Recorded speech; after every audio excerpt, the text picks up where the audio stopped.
دجال 23 جمادی الاخری سن 1420 ہجری مطابق 4 اکتوبر سن 1999 عیسوی بروز پیر بعد نماز ظہر۔ الحمد للہ الملک السلطان العظیم الشان المتقدس عن الانداد والاضداد والشركاء والوزراء والاعوان، اوجد بقدرته جميع الاكوان، واحاط علمه بما يكون وما لم يكن وما كان، يعلم السر والاعلان، ويرى جريان الماء في اجواف العيدان، ويسمع دبيب النمل في حنادس الظلم على الصوان، تسبح له السماوات السبع والأرض ومن فيهن، وهن على وحدانيته من قواطع البرهان، فسبحانه من إله عظيم لا تحيط به العلوم ولا تكيفه الأذهان ولا تغيره الدهور والأزمان، وتقدس من محسن كريم لم يزل مفيضا للإحسان. أحمده سبحانه على نعم تجل عن العد والحسبان، وأشكره على ما أولاه من جزيل الفضل والامتنان، وأشهد أن لا إله إلا الله وحده لا شريك له كثير الخير دائم الإحسان، شهادة مبرأة من الشرك والشكوك والأدران، أدخرها لهول يوم يشيب لهوله الولدان، وأرجو بها النجاة من دار النكال والهوان، وأؤمل بها من كرمه أعالي القصور في فسيح الجنان. وأشهد أن سيدنا محمدا عبده ورسوله سيد ولد عدنان، صاحب الآيات المعجزات والبرهان. اللهم صل وسلم على عبدك ورسولك محمد وعلى آله وأصحابه حملة العلم والقرآن. أما بعد، فأعوذ بالله السميع العليم من الشيطان الرجيم. بسم الله الرحمن الرحيم.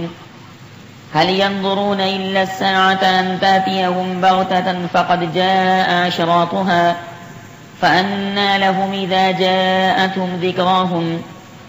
رب اشرح لي صدري ويسر لي أمري واحلل عقدة من لساني يفقهوا قولي. علم الإنسان ما لم يعلم رب زدني علما.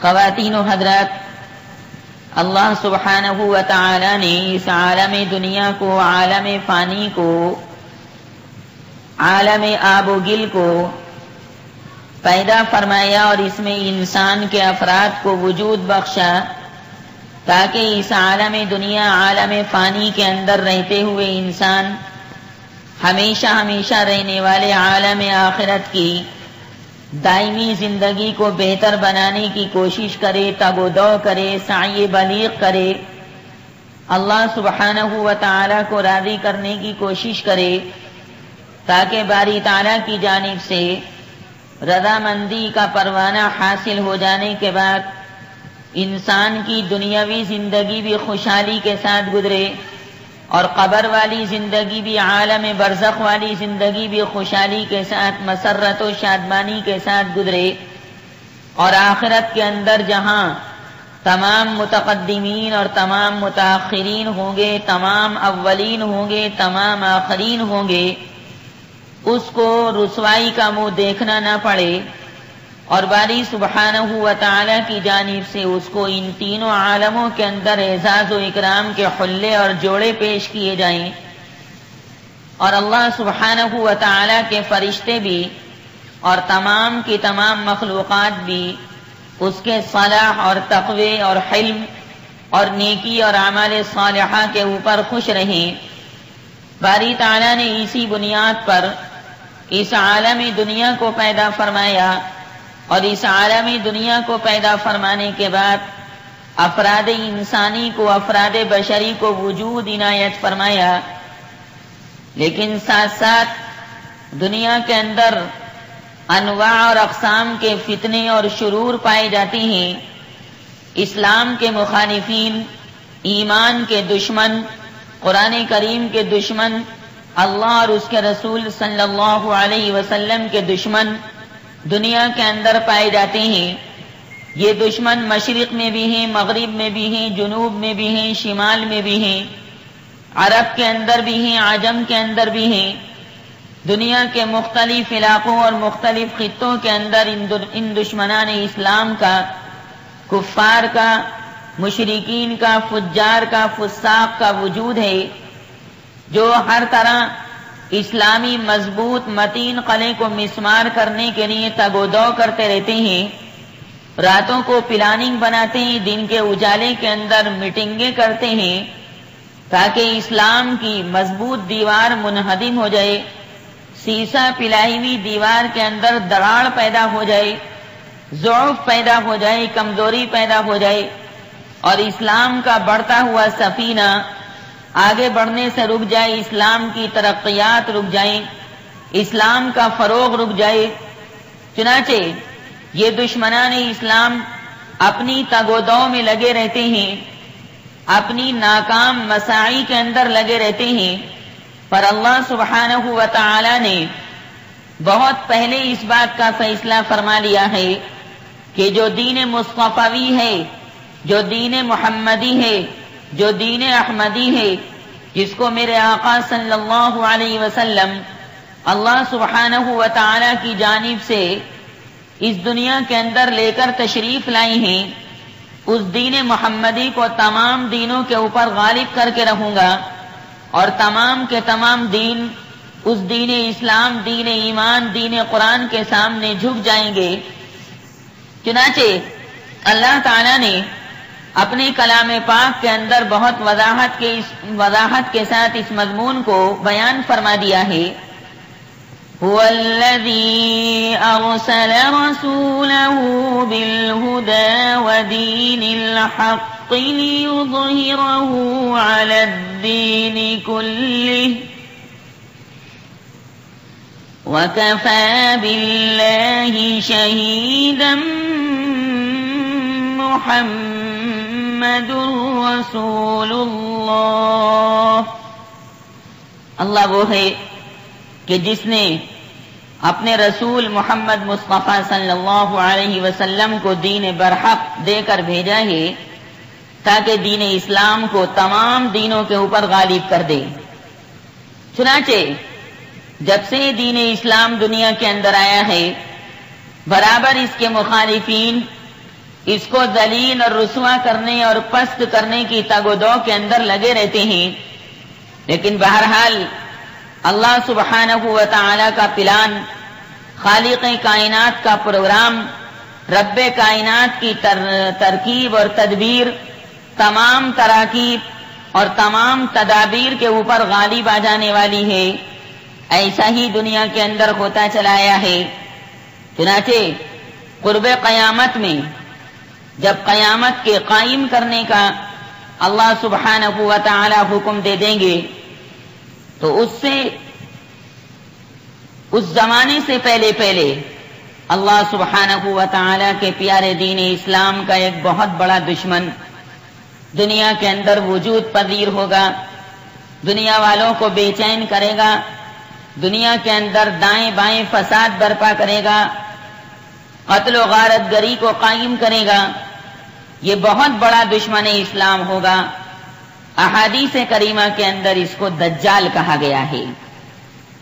یہ قیامت کے قرب میں دنیا کے اندر ظاہر ہوگا، اور دجال دنیا کے اندر پیدا ہو چکا ہے، لیکن اللہ سبحانہ و تعالی نے ابھی اس کو ظاہر نہیں فرمایا ہے، جیسا کہ حدیث پاک سے یہی مضمون ثابت بھی ہوتا ہے، اور آگے چل کر انشاءاللہ ثم انشاءاللہ میں اس کے پیدا ہونے کو پوری تفصیل اور تشریح اور توضیح کے ساتھ بیان کروں گا، جس طرح نبی کریم صلی اللہ علیہ وسلم نے اپنے پیارے صحابہ کرام رضوان اللہ تعالی علیہ مجمعین کے سامنے اس کو بیان فرمایا۔ تو یہ بہت بڑا دشمن اسلام ہوگا اور پرلے درجے کا جھوٹ بولنے والا ہوگا۔ چنانچہ دجال کے معنی ہی ہیں بڑا جھوٹا، دجل یدجل دجلن کے معنی باب نصر سے جھوٹ بولنا، دجل بالمکان کے معنی ٹھہرنا، مقیم ہونا، دجل الشیء باب تفعیل سے ڈھانپنا، دجل الاناء باب تفعیل سے برتن پر سونے کا پانی چڑھانا، گلٹ کرنا۔ اسی وجہ سے دجال کو دجال کہتے ہیں کیونکہ وہ خلاف باطن کا اظہار کرتا ہے۔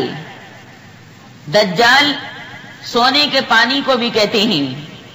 بہرحال اللہ سبحانہ و تعالی اس دجال کو قرب قیامت کے اندر ظاہر فرمائیں گے۔ نبی کریم صلی اللہ علیہ وسلم نے بڑی وضاحت کے ساتھ احادیث کریمہ کے اندر اس کا ذکر فرمایا ہے، اور حضرات صحابہ کرام رضوان اللہ تعالی علیہ مجمعین نے ان تمام توضیحات تشریحات کو مختلف انداز سے بیان فرمایا ہے۔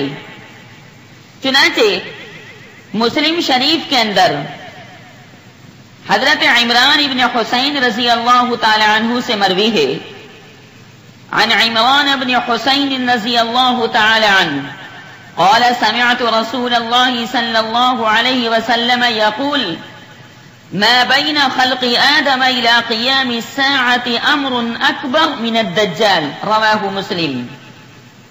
حضرت عمران ابن حسین رضی اللہ تعالی عنہ فرماتے ہیں کہ میں نے پیغمبر خدا محمد مصطفیٰ احمد مجتبیٰ صلی اللہ علیہ وسلم کو یہ فرماتے ہوئے سنا کہ حضرت آدم علیہ الصلاۃ والسلام کی پیدائش سے لے کر قیامت کے دن تک، یعنی کائنات انسانی کے پورے زمانے میں ابتلا اور خلل کے اعتبار سے دجال کے فتنے سے بڑا کوئی فتنہ نہیں۔ یوں تو دنیا فتنوں کی جگہ ہے، یوں تو دنیا شرور اور فتن کا مقام ہے، اور ہر آدمی مختلف انداز کے فتنوں کے اندر مبتلا ہے، مختلف آزمائشوں کی آگ میں اس کو جلایا جا رہا ہے، لیکن یہ دجال کا فتنہ تمام کے تمام فتنوں سے بڑا فتنہ ہے۔ حضرت آدم علیہ الصلاۃ والسلام کی ذات گرامی سے لے کر قیامت تک دجال سے بڑا کوئی فتنہ دنیا کے اندر وجود پذیر نہیں ہوگا۔ اللہ سبحانہ و تعالی کے برگزیدہ پیغمبر جناب محمد الرسول اللہ صلی اللہ علیہ وسلم نے یہ بات اس لیے ارشاد فرمائی تاکہ لوگ دجال سے بچنے کی اور دجال کے فتنے سے محفوظ رہنے کی اللہ سبحانہ و تعالی کی بارگاہ میں دعا کریں۔ یہ تمام احادیث کریمہ جو دجال سے متعلق ہیں، مشکاۃ شریف جلد ثانی میں باب العلامات بین یدی الساعہ و ذکر الدجال کے اندر مذکور ہیں۔ صفحہ نمبر 472 سے یہ باب شروع ہوتا ہے۔ بہرحال اللہ سبحانہ و تعالی نے نبی کریم صلی اللہ علیہ وسلم کے واسطے سے امت کے افراد کو اس بات کی خبر دی۔ میرے آقا صلی اللہ علیہ وسلم اگلی حدیث میں ارشاد فرماتے ہیں کہ وعن عبد اللہ قال قال رسول اللہ صلی اللہ علیہ وسلم ان اللہ لا يخفى عليكم ان اللہ لیس بأعور وإن المسيح الدجال أعور عين اليمنى كأن عينه عنب طافية متفق عليه۔ حضرت عبداللہ رضی اللہ تعالی عنہ کہتے ہیں کہ پیغمبر خدا نبی کریم، نبی وسیم، نبی جسیم، نبی ہاشمی، نبی حجازی محمد الرسول اللہ صلی اللہ علیہ وسلم نے فرمایا یقیناً اللہ تعالیٰ تم پر پوشیدہ نہیں، مخفی نہیں ہے۔ یاد رکھو اے لوگو، بلا شبہ اللہ سبحانہ و تعالیٰ کانا نہیں ہے، جبکہ مسیح دجال دانی آنکھ سے کانا ہوگا، اور اس کی وہ آنکھ ایسی ہوگی جیسے وہ انگور کا ایک پھولا ہوا دانہ ہے۔ یہ حدیث پاک بخاری شریف اور مسلم شریف کے اندر ہے، اور مشکاۃ شریف جلد ثانی کے اندر بھی موجود ہے۔ اس حدیث پاک میں میرے آقا صلی اللہ علیہ وسلم نے یہ بات جو ارشاد فرمائی کہ اللہ تعالیٰ تم پر مخفی نہیں ہے، یہ جملہ دراصل آگے کی عبارت اللہ تعالیٰ کانا نہیں کی تمہید کے طور پر ہے، جس کا واضح مطلب یہ ہے کہ اے لوگوں، شریعت اسلامیہ کی بتائی ہوئی باتوں کی روشنی میں آپ لوگ اللہ تعالیٰ کی حقیقت سے آگاہ ہو۔ اللہ کی ذات کو تم نے اس کی صفات کاملہ، صفات تامہ کے ساتھ پہچان رکھا ہے۔ باری تعالیٰ کی ذات گرامی پر دلالت کرنے والی اور اس کی قدرت کاملہ کو بتانے والی بہت سی چیزیں دنیا کے اندر پائی جاتی ہیں۔ چاند ہے، سورج ہے، آفتاب ہے، مہتاب ہے، آسمان ہے، زمین ہے، پیڑ ہیں، پودے ہیں، ندی ہے، نالے ہیں، تالاب ہیں، پانی کے چشمے ہیں۔ اسی طرح نباتات ہیں، جمادات ہیں، زمین کی ہریالی ہے، زمین کی پیداوار ہے، زمین کے دانے ہیں، زمین کا اناج ہے، آسمان، آسمان کی بلندی، آسمان کا علو، آسمان کے اندر چمکنے والے ستارے، بارش کا نزول، بارش کا وجود، بادلوں کا وجود کہ زمین آسمان کے درمیان یہ بادل معلق رہتے ہیں، لٹکے رہتے ہیں اور اللہ کے سوا ان کو کوئی سنبھالنے والا نہیں ہے۔ اسی طرح سمندر، سمندر کی موجیں، سمندر کی موجوں کا تلاطم، اس کے تھپیڑے، اسی طرح سمندر کا کثیر پانی جس کا اندازہ سوائے اللہ تعالیٰ کے اور کوئی لگانے پر قادر نہیں۔ اسی طرح پرندے ہیں، درندے ہیں، چرندے ہیں، پیرندے ہیں، پانی کی مخلوقات، اسی طرح خشکی کی مخلوقات ہیں، اور وہ مخلوقات بھی ہیں جن کو ہم اور آپ نہیں جانتے، صرف اللہ تعالیٰ ہی جانتا ہے۔ یہ تمام کی تمام چیزیں اللہ کے وجود کو بتلانے والی ہیں۔ لہذا اے لوگوں، شریعت کی بتائی ہوئی باتوں کی روشنی میں آپ لوگ اللہ تعالیٰ کی حقیقت سے خوب آگاہ ہو۔ لہذا دجال کی طرح اللہ تعالیٰ کانا نہیں ہے۔ وہ دجال جو پہلے نبوت کا دعویٰ کرے گا، جو پہلے پیغمبر ہونے کا دعویٰ کرے گا، جو پہلے رسول ہونے کا دعویٰ کرے گا اور اس کے بعد اپنے قدموں کو آگے بڑھاتے ہوئے خدا ہونے کا دعویٰ کرے گا، جیسا کہ فرعون اور نمرود نے اس عالم دنیا کے اندر خدائی کا دعویٰ کیا تھا اور اپنے سامنے لوگوں کو سجدہ کرنے کے اوپر مجبور کیا تھا۔ وہ دجال بھی الوہیت کا یعنی خدائی کا دعویٰ کرے گا اور لوگوں سے کہے گا کہ میں تمہارا مالک، تمہارا پیدا کرنے والا اور تمہیں وجود عطا کرنے والا ہوں۔ کچھ لوگ اس کی باتوں میں آئیں گے، دامے فریب کے اندر پھنس جائیں گے، دجال کے جال کے اندر پھنس جائیں گے، اور جو کامل الایمان ہوں گے، کامل الاسلام ہوں گے، عشاق الہی ہوں گے، عشاق قرآن ہوں گے، عشاق نبوی صلی اللہ علیہ وسلم ہوں گے، وہ دجال کے فتنے سے اور دجال کے گروہ اور دجال کی جماعت اور دجال کی پارٹی کے فتنوں سے محفوظ رہیں گے۔ اللہ سبحانہ و تعالی ان کو بدرجہ اتم اور بدرجہ اکمل محفوظ رکھے گا۔ سو اللہ تعالیٰ کی ذات کو اور اللہ کی صفات کو بتانے والی تو بہت سی چیزیں دنیا کے اندر موجود ہیں، پائی جاتی ہیں، یہاں تک کہ خود انسان کی باڈی اور انسان کا جسم باری تعالیٰ کے وجود کے اوپر دلالت کرنے والا ہے۔ کلام پاک کے اندر بڑی وضاحت سے فرمایا گیا دوسرے پارے میں سورہ بقرہ کے اندر، ان فی خلق السماوات والارض واختلاف اللیل والنہار والفلک التي تجری فی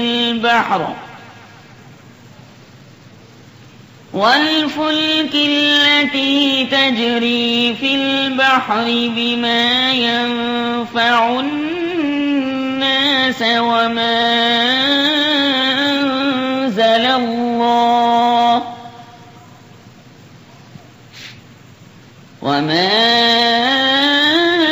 أنزل الله من السماء من ماء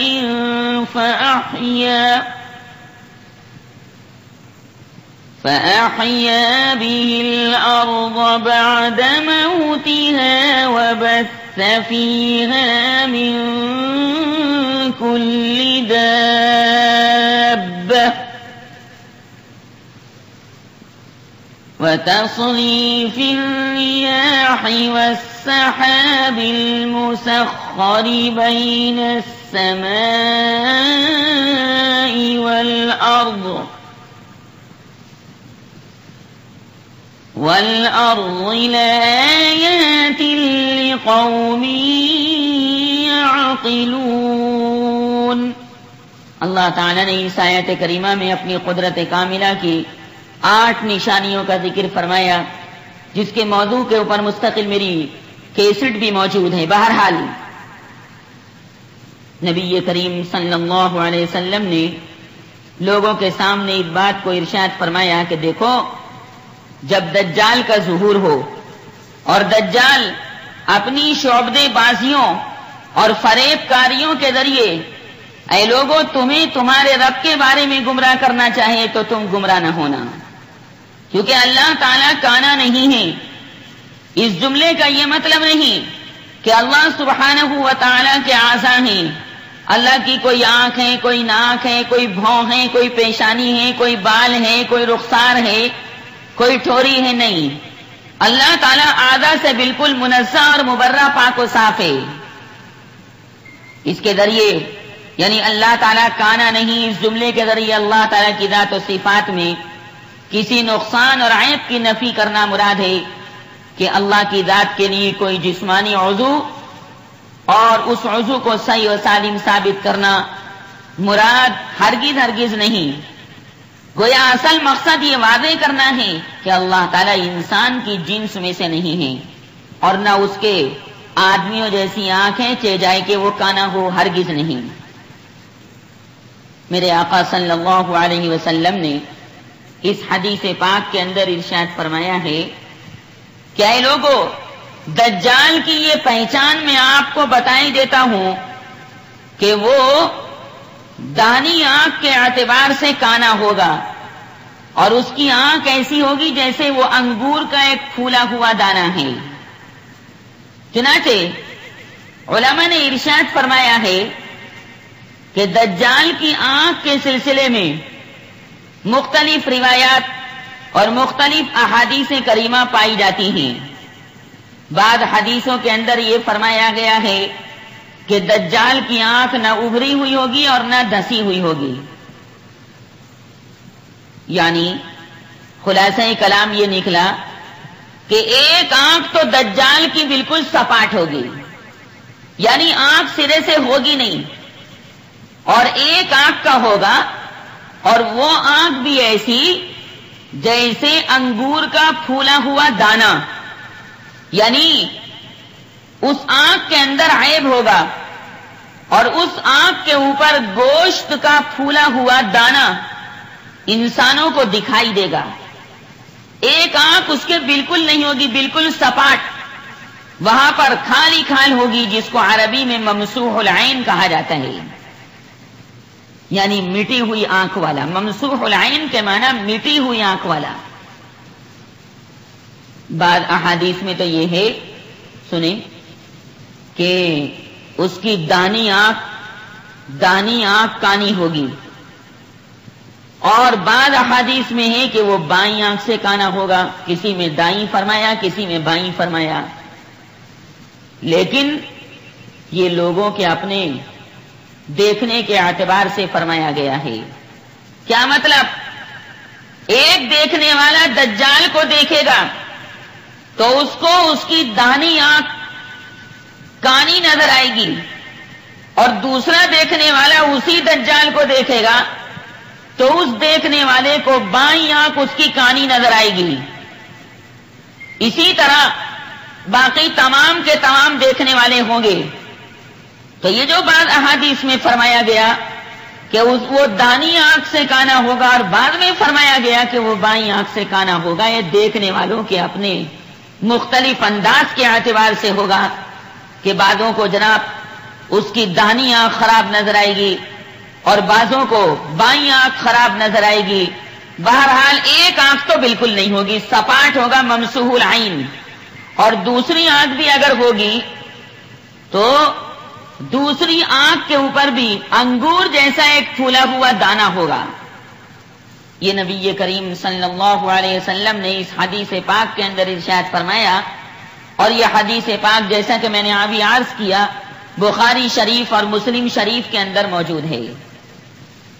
رسول اللہ صلی اللہ علیہ وسلم نے اگلی حدیث پاک میں ارشاد فرمایا جو حضرت انس رضی اللہ تعالی عنہ سے مروی ہے کہ عن انس رضی اللہ تعالی عنہ قال قال رسول الله صلى الله عليه وسلم ما من نبي إلا قد أنذر أمته الأعور الكذاب ألا إنه أعور وإن ربكم ليس بأعور مكتوب بين عينيه كافارا متفق علیہ۔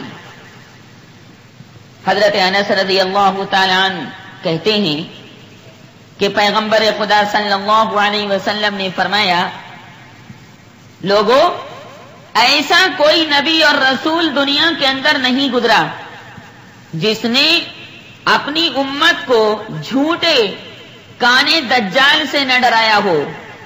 دیکھو آگاہ رہو، کان کھول کر سن لو، دجال کانا ہوگا اور تمہارا پروردگار کانا نہیں ہے۔ نیز اس دجال کی دونوں آنکھوں کے درمیان کاف فا را یعنی کفر کا لفظ لکھا ہوا ہوگا۔ یہ حدیث پاک بخاری شریف اور مسلم شریف کے اندر ہے، اور مشکات شریف جلد ثانی کے اندر بھی یہ حدیث پاک ہے، باب العلامات بین یدی الساعہ و ذکر الدجال کے تحت میں۔ اس حدیث پاک میں چند باتیں قابل غور ہیں۔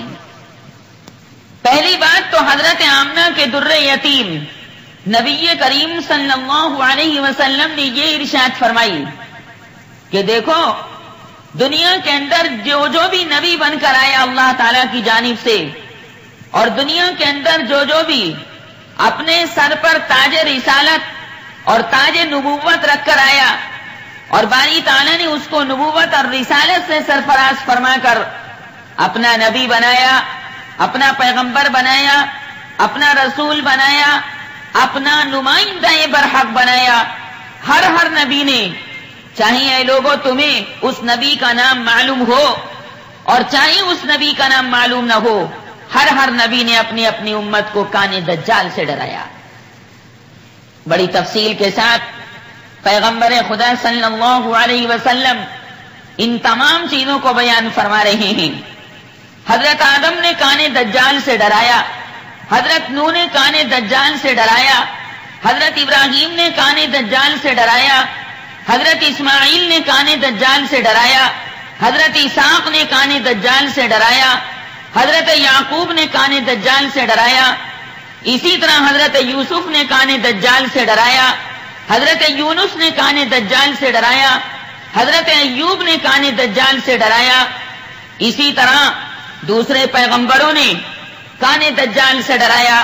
حضرت ادریس نے کانے دجال سے ڈرایا، حضرت الیاس نے کانے دجال سے ڈرایا، حضرت عیسیٰ نے کانے دجال سے ڈرایا۔ غور دیکھے اللہ سبحانہ و تعالی نے جن لوگوں کو نبی بنا کر بھیجا اور دنیا کے اندر رسول بنا کر بھیجا، ہر ایک نبی نے اپنی امت کو اس کانے دجال سے ڈرایا۔ رسول اللہ صلی اللہ علیہ وسلم ارشاد فرما رہے ہیں کہ تمہارا پروردگار کانا نہیں ہے۔ اگر وہ دجال خدا ہوتا تو وہ کانا نہیں ہوتا، اور وہ دجال کانا ہوگا اس کا واضح مطلب یہ نکلا کہ وہ خدا بننے کے قابل نہیں۔ یہ جملہ میرے آقا صلی اللہ علیہ وسلم بار بار بیان فرما رہے ہیں۔ بار بار کیوں بیان فرما رہے ہیں؟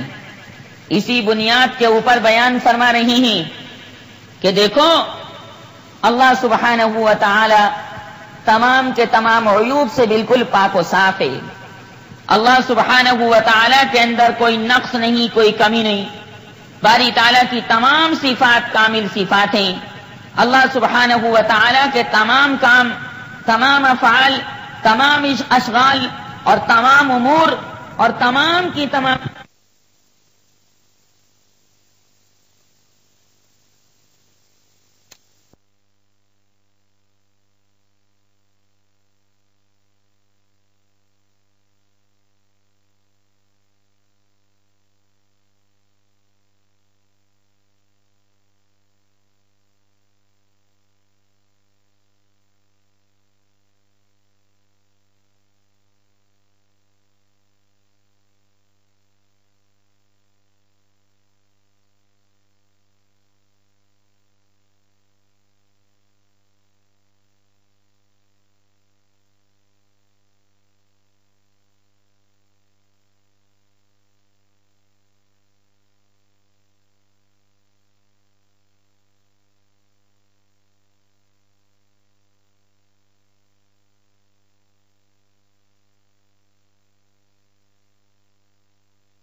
کہ تمہارا پروردگار کانا نہیں ہے، یہ اسی واسطے فرما رہی ہیں کہ دجال خدائی کا دعویٰ کرے گا، قیامت سے پہلے پہلے ظاہر ہو کر وہ کہے گا میرے سامنے سجدہ کرو، دجال کہے گا میرے سامنے رکوع کرو، دجال کہے گا ہاتھ باندھ کر میرے سامنے کھڑے رہو، لیکن میرے آقا صلی اللہ علیہ وسلم فرما رہے ہیں کہ وہ دجال کانا ہوگا، اور جب کانا ہوگا تو خدا بننے کے قابل نہیں، کیونکہ کانا ہونا ایک عیب کی بات ہے۔ نبی کریم صلی اللہ علیہ وسلم نے اس حدیث پاک میں یہ بھی ارشاد فرمایا کہ دجال کی دونوں آنکھوں کے درمیان کاف فا را لکھا ہوا ہوگا،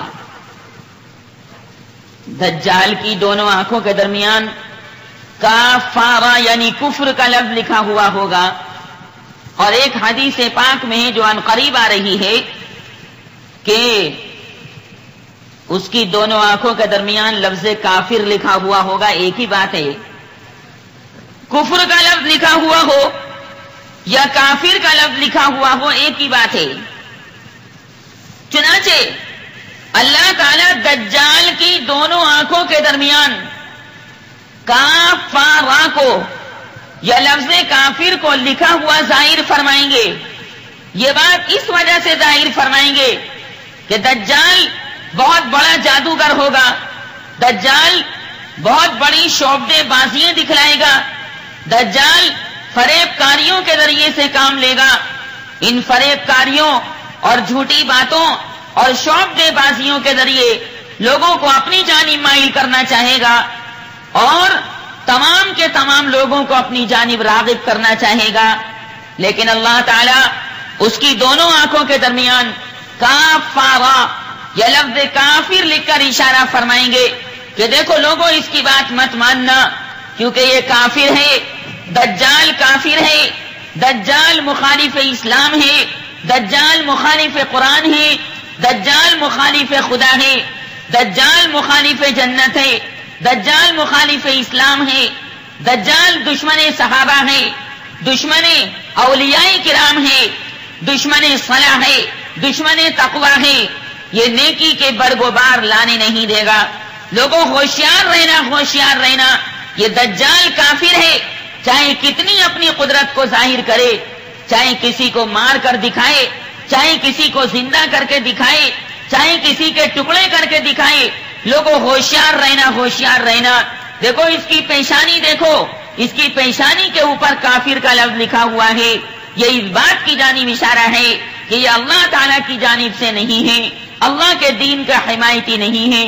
اللہ تعالیٰ نے اس کو پیدا تو فرمایا ہے، اللہ تعالیٰ نے اس کو ظاہر تو فرمایا ہے، لیکن اس وجہ سے نہیں کہ دجال کی پیروی کی جائے، دجال کی اطاعت کی جائے، دجال کی فرما برداری کی جائے، دجال کا کہنا مانا جائے، ہرگز ہرگز نہیں، بلکہ لوگوں کے ایمان کو آزمانے کے لیے، لوگوں کے اسلام کو آزمانے کے لیے، لوگوں کی محبت الہیہ کو آزمانے کے لیے، لوگوں کی محبت رسول، محبت نبی صلی اللہ علیہ وسلم کو آزمانے کے لیے اس دجال کو دنیا کے اندر ظاہر فرمایا ہے، تاکہ اللہ تعالیٰ لوگوں کا ظاہری طور سے بھی امتحان لینے کہ کون آدمی اللہ کو چاہنے والا ہے اور کون آدمی اللہ کے رسول صلی اللہ علیہ وسلم کو چاہنے والا ہے، اور کون آدمی دشمن قرآن ہے، دشمن اسلام اور دشمن ایمان ہے۔ لہذا باری تعالیٰ اس کو ظاہر فرمائیں گے تاکہ لوگوں کی آزمائش ہو سکے۔ نبی کریم صلی اللہ علیہ وسلم نے فرمایا کہ اس کی دونوں آنکھوں کے درمیان کافر کا لفظ لکھا ہوا ہوگا۔ اس میں اس طرف اشارہ ہے کہ دجال دراصل تباہی اور ہلاکت یعنی کفر کی طرف بلانے والا اور کفر کے پھیلنے کا باعث ہوگا۔ دجال فلاح کا دشمن، کامیابی کا دشمن، کامرانی کا دشمن، نجات کا دشمن ہوگا۔ لہذا اے لوگوں ہرگز ہرگز اس کی اطاعت مت کرنا، بلکہ اس سے بچتے رہنا، کیونکہ تمہارے پیغمبر صلی اللہ علیہ وسلم نے بڑی وضاحت کے ساتھ دجال کی علامتیں اور دجال کی نشانیوں کو بیان فرما دیا ہے۔ چنانچہ ہر صاحب ایمان، ہر صاحب یقین اور اسی طرح ہر صاحب اسلام کو دجال کے اس لفظ کافر یا کاف فارا کو دیکھ کر بچنا آسان ہوگا۔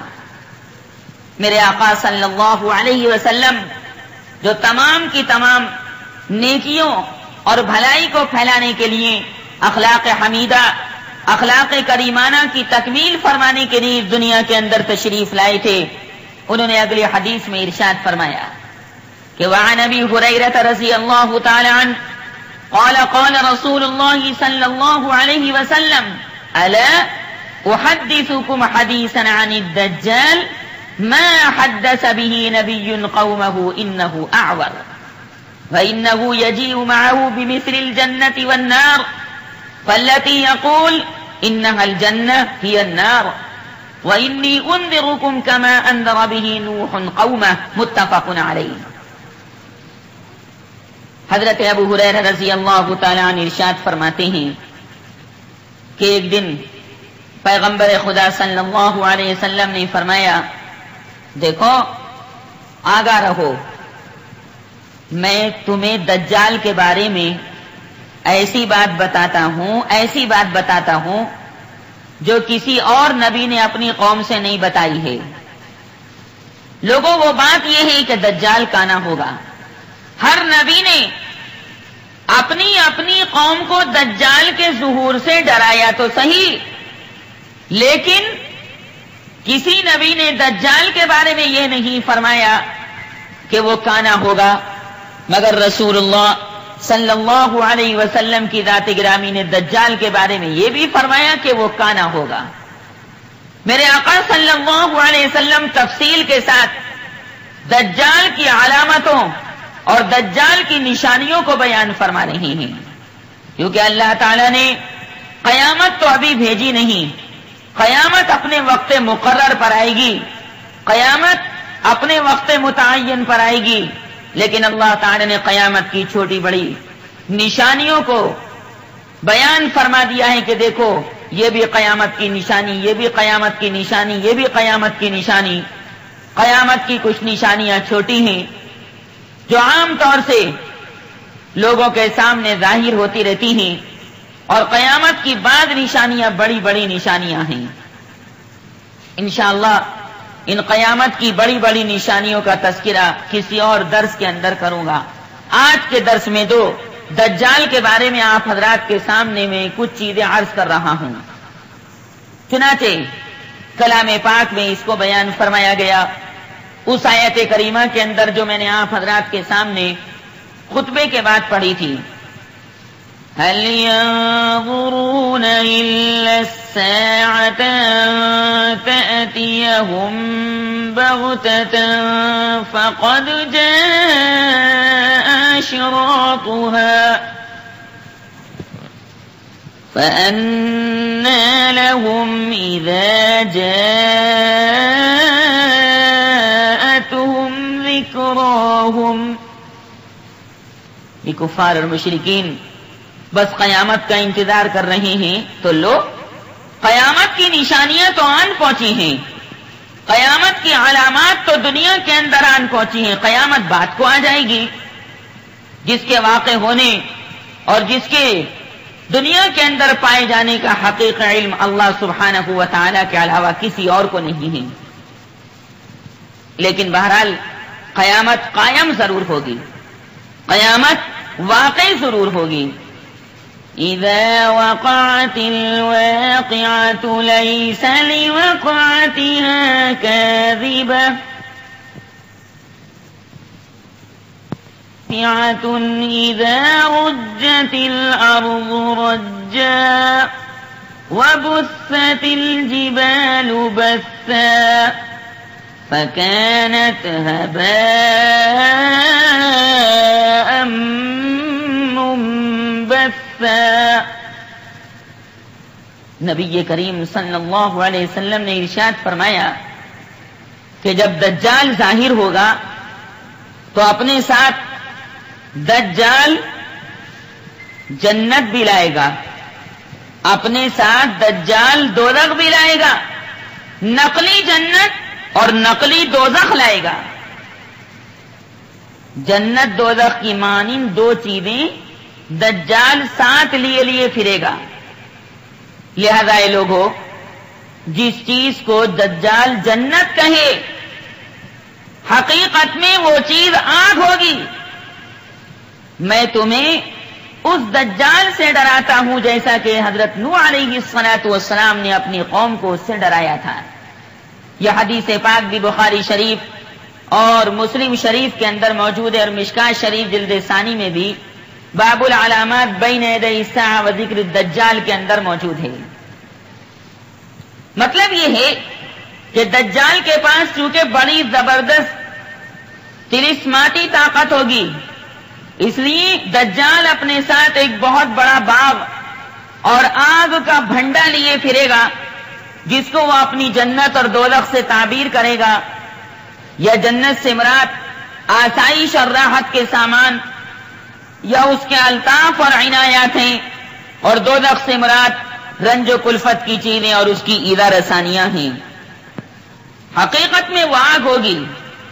یعنی جس چیز کو دجال یہ کہے گا کہ لوگوں میرے سامنے سجدہ کرو، لوگوں میرے کو خدا کہو، لوگوں میری عبادت کرو، لوگوں میری پرستش کرو، لوگوں میرے سامنے تم لوگ دعائیں مانگو، دیکھو یہ ہے جنت، اس جنت کے اندر میں تمہیں داخل کروں گا.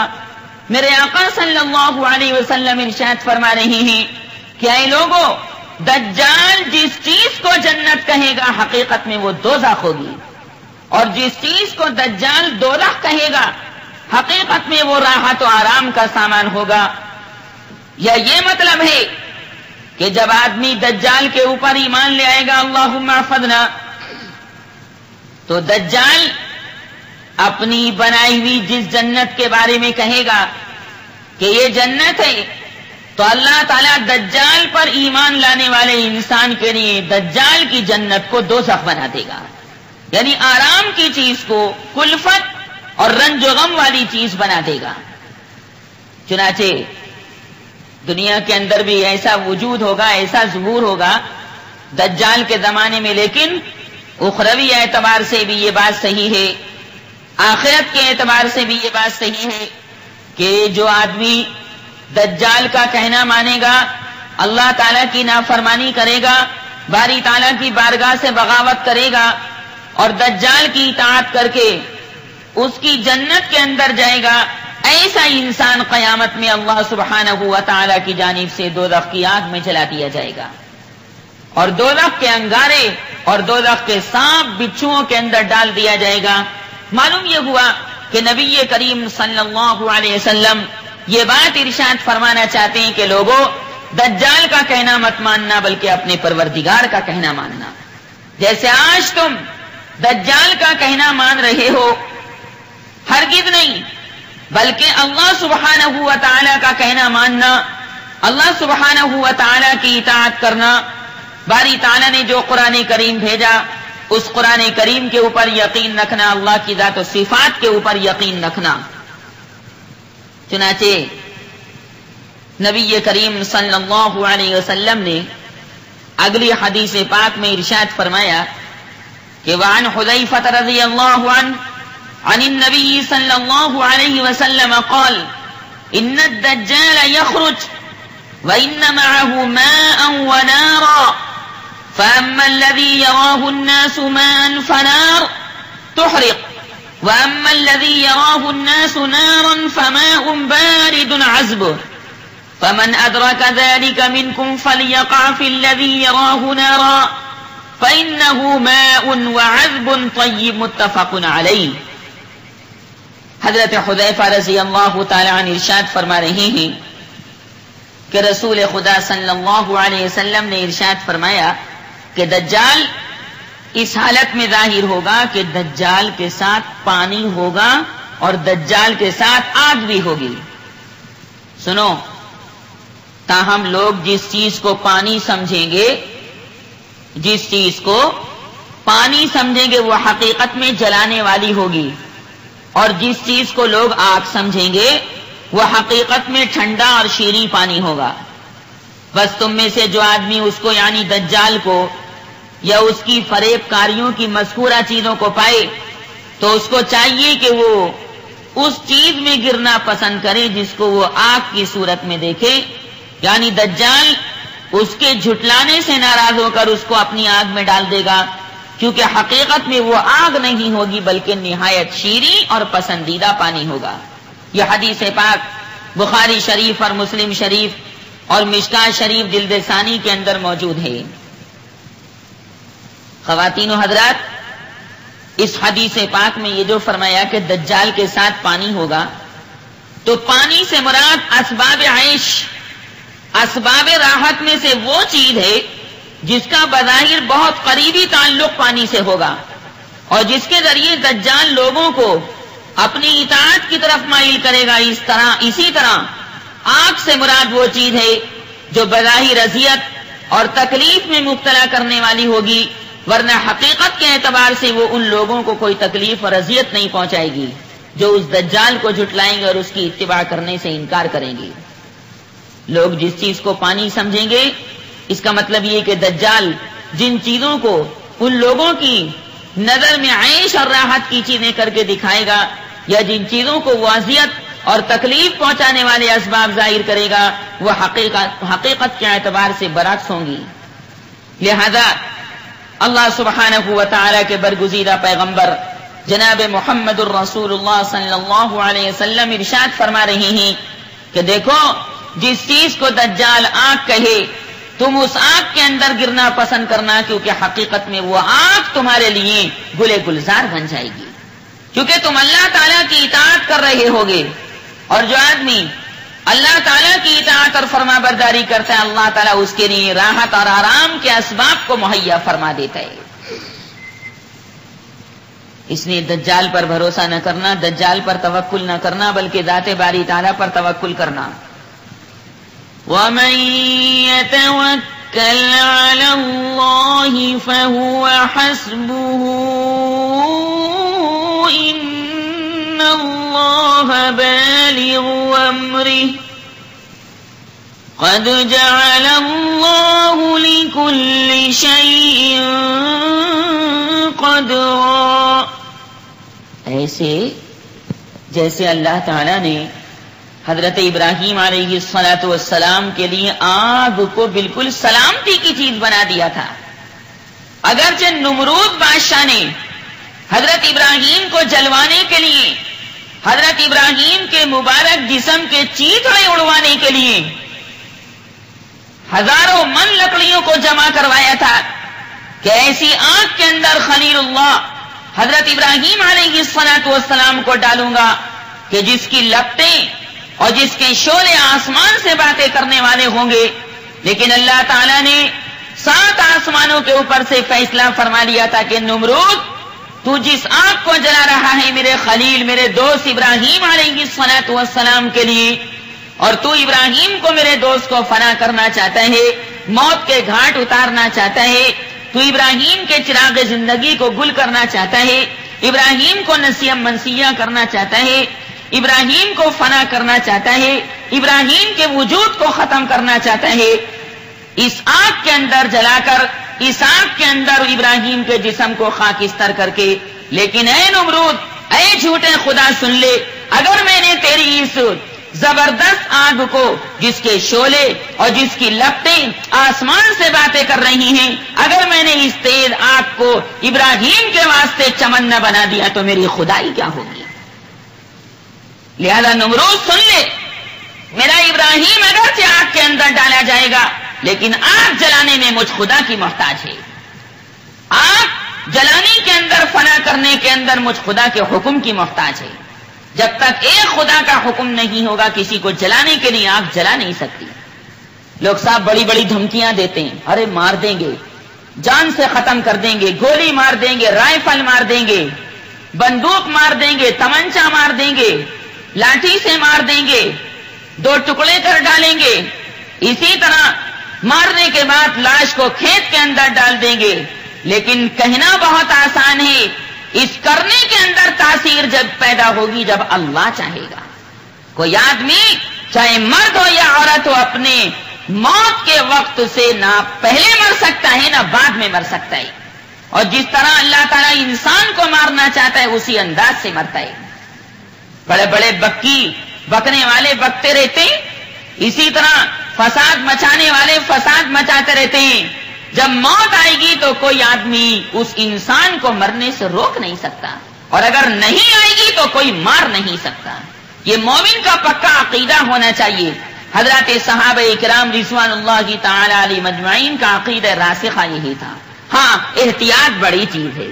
اللہ سبحانہ و تعالی نے محتاط رہنے کا حکم دے دیا ہے. اذا جاء اجلهم لا يستأخرون ساعة ولا يستقدمون. میرے بندو، جب میری طرف سے بلاوا آ جائے گا تو تم دنیا میں رک نہیں سکتے. چاہے کوٹھی بناؤ، محل بناؤ، بلڈنگ بناؤ. ایسا بھی ہوا ہے کہ کوٹھی بن کر تیار ہو گئی اور سامان بھی چلا گیا، اور یہ رہنے کے لیے صبح کو جانا چاہتا ہے، لیکن صبح ہونے سے پہلے پہلے مر جاتا ہے. اللہ کو منظور نہیں. اللہ کو بس اتنی بات منظور کہ کوٹھی بنا کر جا، بلڈنگ بنا کر جا، عمارت بنا کر جا، تعمیر کروا کر جا، لیکن اپنے واسطے نہیں بلکہ دوسروں کے برتنے کے واسطے. تو اس کوٹھی کے اندر نہیں رہ سکتا کیونکہ تیری موت کا وقت مجھ خدا کو معلوم ہے، تجھے معلوم نہیں. تو سامان 1000 برس کا کرتا ہے لیکن تجھے پل بھر کی خبر نہیں. اللہ تعالی نے خلیل اللہ ابراہیم علیہ السلام کے لیے اس آگ کو گل و گلزار بنا دیا. اسی طرح جس چیز کو دجال آگ کہے گا، حقیقت میں اللہ تعالیٰ اپنے چاہنے والوں کے لیے دجال کی آگ کو چمنستان بنا دیں گے. حضور نے فرمایا جس کو وہ آگ کہے تم اس آگ کو اختیار کر لینا، اور جس کو وہ پانی کہے وہ پانی نہیں، در حقیقت آگ ہوگی جو دجال ظاہر سی بات ہے دجل کے ذریعے اور جھوٹ کے ذریعے اور فریب کاری کے ذریعے اور شعبدے بازی کے ذریعے سے کر کے دکھائے گا، کیونکہ دجال بہت بڑا جادوگر ہوگا. اور ابھی میں نے شروع میں آپ کے سامنے بیان کیا کہ دجال دنیا کے اندر پیدا تو ہو چکا ہے لیکن ابھی ظاہر نہیں ہوا ہے. پیدا ہونا اور چیز، ظاہر ہونا اور چیز ہے. انشاءاللہ اگلے درس میں یا کسی اور درس میں بیان کروں گا کہ دجال دنیا کے اندر کہاں ہے. نبی کریم صلی اللہ علیہ وسلم نے اس بارے میں کیا تعلیم ارشاد فرمائی ہے. وقت کا دامن بڑا تنگ رہتا ہے اور باتیں بیان کرنے کی بہت سی رہتی ہیں، اس لیے جو متعلقہ امور ہوتے ہیں وہی آپ کے سامنے عرض کر دیے جاتے ہیں. میرے آقا صلی اللہ علیہ وسلم نے فرمایا کہ اس سے ہوشیار رہنے کی ضرورت ہے. نبی کریم صلی اللہ علیہ وسلم نے باقی احادیث کریمہ کے اندر بھی اس مضمون کو بیان فرمایا. عن النواس بن سمعان رضی اللہ تعالی عنہ قال ذكر رسول الله صلى الله عليه وسلم الدجال فقال إن يخرج وأنا فيكم فأنا حجيجه دونكم وإن يخرج ولست فيكم فامرؤ حجيج نفسه والله خليفتي على كل مسلم إنه شاب قطط عينه طافية كأني أشبهه بعبد العزى بن قطن فمن أدركه منكم فليقرأ عليه فواتح سورة الكهف وفي رواية فليقرأ عليه بفواتح سورة الكهف فإنها جواركم من فتنته. یہ حدیث پاک بہت لمبی ہے، ساری حدیث کا ذکر کروں گا تو آج کے درس میں بیان نہیں ہو سکے گی، اس لیے اس کے شروع کے کلمات میں نے آپ حضرات کے سامنے بیان کیے. اس حدیث کے راوی حضرت نواس ابن سمعان رضی اللہ تعالی عنہ، نون واو الف سین. حضرت نواس فرماتے ہیں کہ ایک دن پیغمبر خدا صلی اللہ علیہ وسلم نے دجال کے نکلنے، اس کی فریب کاریوں اور اس کے فتنے میں لوگوں کے مبتلا ہونے کا ذکر کیا. صحابہ فرماتے ہیں کہ دجال کا حضور پاک صلی اللہ علیہ وسلم نے کثرت کے ساتھ ذکر فرمایا. اور یہ کثرت کے ساتھ کیوں ذکر فرمایا؟ کیونکہ آپ امت کے حق میں رؤوف تھے، کریم تھے، شفیق تھے، سگی ماں سے زیادہ مہربان تھے.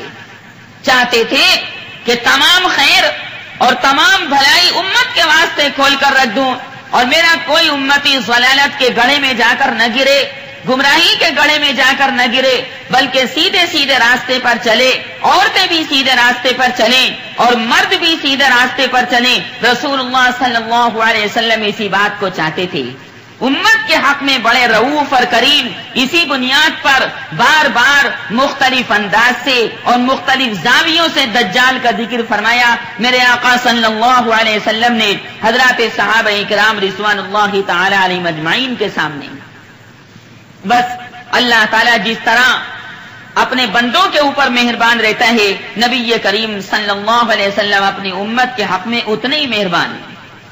رسول مشتبہ کہیے، محمد مصطفیٰ کہیے، رسول مشتبہ کہیے، محمد مصطفیٰ کہیے، خدا کے بعد بس وہ ہیں، پھر اس کے بعد کیا کہیے؟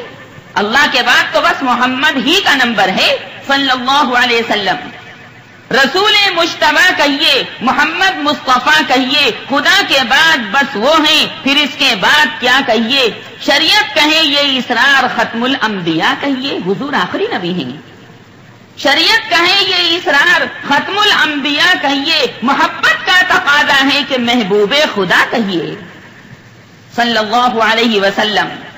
میرے سرکار کے نقش قدم شمعی ہدایت ہے، حضور کا قول ہدایت، حضور کا عمل ہدایت، حضور کا فعل ہدایت، حضور کی گفتار ہدایت، حضور کا کردار ہدایت، حضور کے اخلاق ہدایت، حضور کا چلنا پھرنا ہدایت، حضور کا سونا ہدایت اور عبادت، اسی طرح حضور کا کھانا پینا، حضور کا بولنا، حضور کا تکلم فرمانا، حضور کا محادثہ اور مکالمہ فرمانا، یہ تمام کی تمام چیزیں ہدایت۔ مسجد نبوی میں نماز پڑھنا ہدایت، اور مسجد حرام مکہ مکرمہ میں، مکہ معظمہ میں نماز پڑھنا ہدایت، کہ دیکھو لوگوں، مجھ کو نماز پڑھتے ہوئے دیکھ لو، تم کو بھی اسی طرح کی نماز ادا کرنی ہے۔ لہذا میرے سرکار کی ہر چیز ہدایت ہے، سرکار دو عالم صلی اللہ علیہ وسلم کی ہر چیز ہدایت اور ہر چیز عبادت ہے۔ میرے سرکار کے نقش قدم شمعی ہدایت ہیں، یہ وہ منزل ہے جس کو مغفرت کا راستہ کہیے۔ جو آدمی رسول اللہ کے راستے پر چلے گا، اللہ اس کے تمام چھوٹے بڑے گناہوں کو معاف فرما دے گا۔